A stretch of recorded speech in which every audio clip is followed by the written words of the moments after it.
crap. Holy crap. Holy crap, that's a lot of Voidwalkers. My gosh. Oh my gosh. Alright, who did it?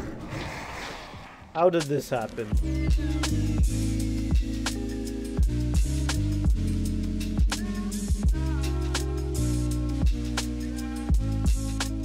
Hey everyone, my name is Shikari Dill, and in today's video I'm doing a bit of a double feature. I'm going to be diving into two brand new legendary REs, both of which are incredibly unique and very fun to play.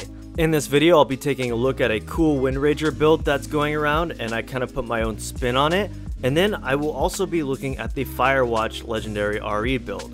I'll leave timestamps in the comments and description below, so feel free to skip to whichever build interests you more. If you enjoy these Ascension build discussion videos, then I would really appreciate it if you hit that like and sub button. Without further ado, let's jump right into the video. So the first legendary RE I took some time to mess around with and create a build out of is Windrager. What Windrager does is it transforms your Storm Strike into a new ability called Wind Strike. Wind Strike costs 40 energy, scales with your attack power, and when it crits, it will completely reset the cooldown of your Whirlwind. Now this is really important for this build, as Whirlwind will now give you a stacking buff called Rising Winds. Rising Winds will give you attack speed and will increase the damage of your Wind Strike.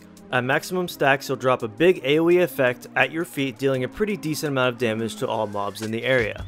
Now you can get a little bit of an idea of what the playstyle would be just from reading the tooltip. You rush in there, you use Whirlwind on cooldown, spam Wind Strike to reset Whirlwind to get that stacking buff. Yeah, this is the basic gist and core of this build, but there is so much more you can add on top of this to increase its effectiveness. There's a popular and top build that you might have seen on the Ascension character builder called Windrager Flametongue version. This is kind of loosely where I started my build off of.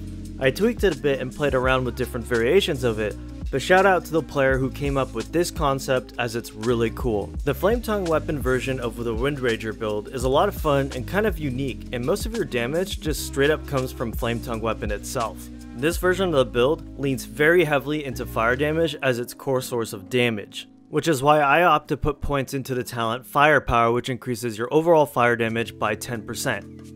Now for this build, you're going to want to grab Titan's Grip, but you're going to be using it in a very unique and interesting way that I haven't seen in any other build. But basically, I've been using a two-handed weapon in my main hand and a one-handed weapon in my offhand, which makes you think, okay, then why take Titan's Grip if you're not going to use two two-handed weapons? Well, Flametongue weapon actually does more damage with slower weapons. This is why you'll want to get the slowest weapon you can find and put it in your main hand. By combining this slow weapon with Honor Among Thieves, with Slice and Dice, and the Rising Winds attack speed buff, you can even throw in Flurry, and now your slow main hand weapon is attacking incredibly fast with a strong Flametongue weapon effect.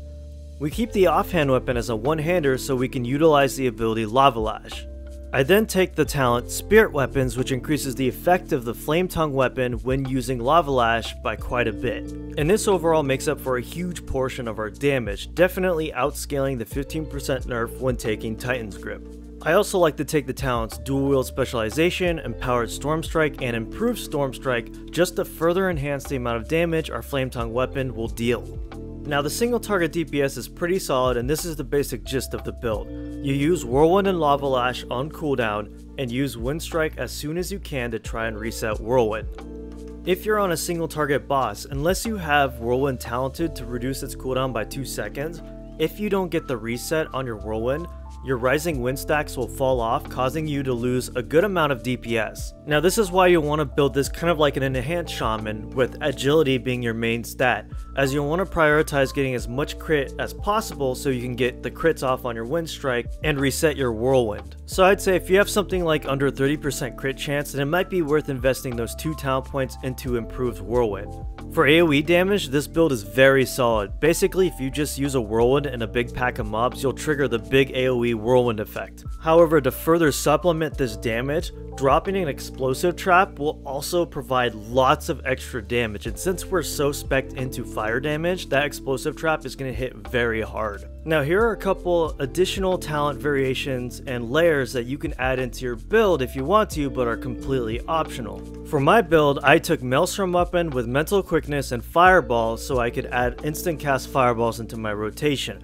I figured why not go all in on the fire damage and add an extra mechanic to the playstyle. If you want to take it a step further, you can even take the talent Ignite with the enchants Consuming Flames and Flamekeeper, really pushing for a fire dot playstyle. A fun wombo combo variation you could take is taking the talent Firestarter, which makes your Dragon's Breath make your next Flame Strike instant cast and deal 30% additional damage. It's just a fun combo that provides a lot of extra DPS in your AoE. Now all of those variations are completely optional as long as you stick with the core of using Flametongue weapon. You should be doing some pretty solid DPS. But as you can see, you can make this build as simple or as complex as you want, which is why I think this is a really cool build. You can really make it your own. For one of my legendary abilities, I took Feral Spirit. I think thematically this spell just kind of works really well with this build, but for your legendary abilities, it's really up to you and your preference and playstyle on which ones you want to take. For my big offensive epic abilities, I took Arcane Power and Blade Flurry, as those will give us a nice DPS boost. Hey look, I finally got trinkets. Wait, that doesn't seem right. Okay, so my gear might be a little bit scuffed and unoptimized, but I think I can hit around 1400 DPS consistently with this build, and I have no doubts that anyone trying to bring this build into endgame can definitely hit 2k DPS. This was a really fun build and a unique take on the Windranger enchant, and overall I think it's pretty viable in endgame, so I'm going to go ahead and give this a solid 4 out of 5 marks of Ascension. Now take everything I said about Flametongue weapon on the last build and apply it to this next legendary RE Firewatch, as Flametongue weapon is actually built into the legendary RE itself. So what Firewatch does is it turns your explosive shot into a toggled ability. While this toggle is active, your Lava Lash will leave behind an explosive charge on your target, detonating after 3 seconds and dealing fire damage to the target and nearby enemies. Dealing damage with Flametongue weapon will reduce the active cooldown of Immolation and Explosive Trap by 2 seconds. Additionally, your Storm Strike now increases the damage of your Immolation and Explosive Trap by 20% for 12 seconds, stacking up to 5 times. This stacking buff actually is not consumed when you use your traps, so it's very easy to keep active. As long as you just keep Storm Strike on cooldown, you will never not have this buff. Additionally, dealing damage with Immolation Trap or Explosive Trap will cause your next Mongoose Bite, Raptor Strike, or Counterattack to deal additional fire damage. This effect stacks up to 3 times. The common denominator for both Firewatch and my Windranger build is how they deal a lot of fire damage, and how Flametongue weapon and Immolation or Explosive Trap are huge components of these builds, which is why I still opt into taking the talent Firepower for this build as well. But what separates Firewatch from the Windranger build is the shift in power that goes into your traps, and also into your melee hunter abilities, as they'll now get that stacking fire damage buff that you'll want to use. As a result of this, you'll want to put points into talents like TNT, Trap Mastery, and Resourcefulness to further increase the effectiveness of our traps. These traps do so much damage when fully buffed, and actually come off cooldown so quickly that you're able to stack the flame dot that you get from both traps, so keep that in mind. I like to put talent points into Savage Strikes, and then I also like to take Killer Instincts, as it'll allow our Mongoose Bites to make Counter-Strike usable, allowing us to make sure we don't overcap on that stacking fire damage buff that we get on our melee hunter abilities. Again, you'll want to build Agi and build this like a melee hunter.